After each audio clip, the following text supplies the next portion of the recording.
115 million years ago, the Earth was a battlefield, but one creature redefined the rules of the game. It was fast, it was deadly, and it changed everything we thought we knew about the age of giants. This is the story of Deinonychus. If you're ready to travel back to the most dangerous era in history, make sure to like and subscribe as we begin our deep dive. Our journey begins in the 1960s with a discovery in Montana that shattered the image of dinosaurs as sluggish, cold-blooded reptiles. Paleontologist John Ostrom realized he wasn't looking at a slow lizard. He was looking at a high-speed, intelligent predator. To fuel such a lifestyle, this animal needed a furnace, a high metabolism that kept it active while others slept. The sun rises on the early Cretaceous. For the Deinonychus, every second is a calculation, every shadow a potential meal. For decades, we saw dinosaurs as slow, cold-blooded mistakes of evolution. But Chapter 2 reveals a different reality.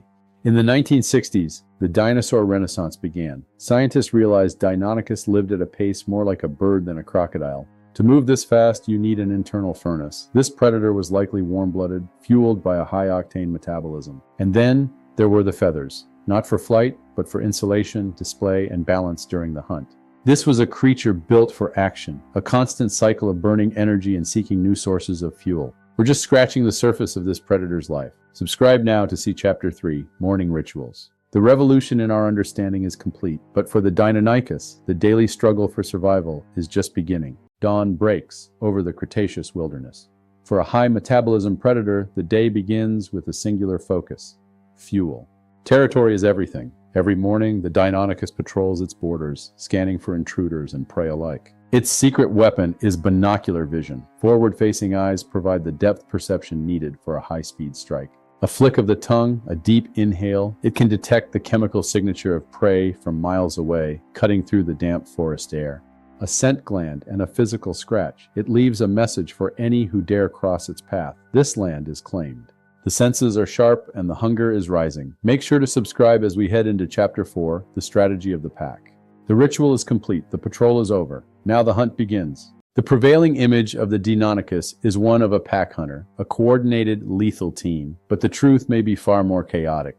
John Ostrom proposed that these predators worked like wolves, using numbers to bring down prey 10 times their size. But recent evidence suggests a mobbing model, not a pack, but a collection of individuals drawn to the same kill, often turning on each other. Isotopic analysis of their teeth reveals a startling find. Young raptors and adults ate completely different diets. There was no sharing, no family bond. In this world, if you weren't strong enough to hold your ground at the kill, you weren't just hungry, you were a target. Social bonds or solo killers? The debate rages on. Subscribe now to see Chapter 5, The Master of Restraint.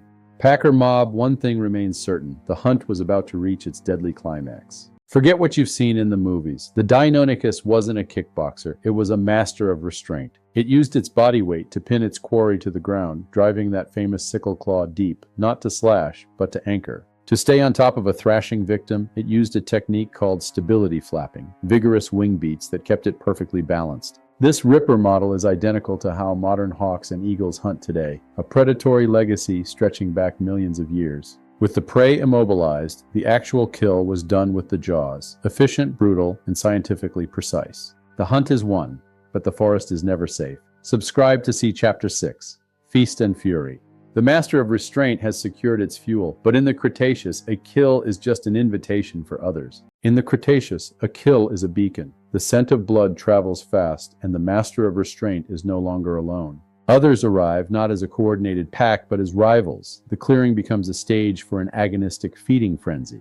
This is mobbing, a chaotic every predator for itself struggle, where the strongest eats first, and the weakest risks everything. Fossil evidence reveals a darker truth. Shed teeth found at kill sites suggest that in the heat of the frenzy, they didn't just eat the prey, they ate each other. Cannibalism wasn't a choice, it was a consequence of a high-stakes, high-metabolism life where every scrap of meat mattered.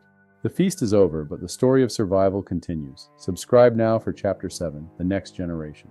The fury has subsided, leaving only the remnants of a meal and the hard lessons of evolution. The cycle of life in the Cretaceous didn't just end with a kill, it began again in the most unlikely of places. Groundbreaking research has revealed that Deinonychus laid colored eggs, a beautiful blue-green hue, camouflaged against the forest floor. This wasn't a cold-blooded reptile. It was a dedicated parent, brooding its nest with the same warmth and care as a modern bird of prey. But survival started early. From the moment they hatched, these terrible claws were built for a life of independence. Young raptors had proportionally longer arms, suggesting they may have glided through the canopy or hunted different, smaller prey than the adults. From fuzzy hatchlings to lethal hunters. Subscribe for the final chapter, The Legacy of the Raptor. Growing up in a world of giants was a masterclass in survival of the fittest.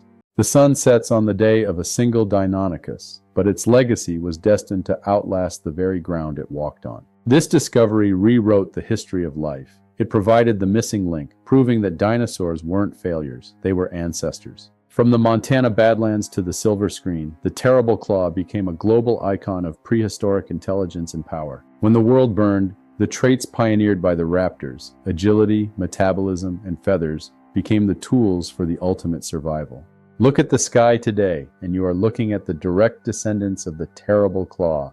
They never truly left us. They just changed shape.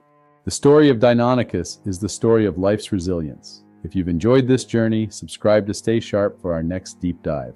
The ancient past is not a lost world. It is the very foundation of the one we inhabit today.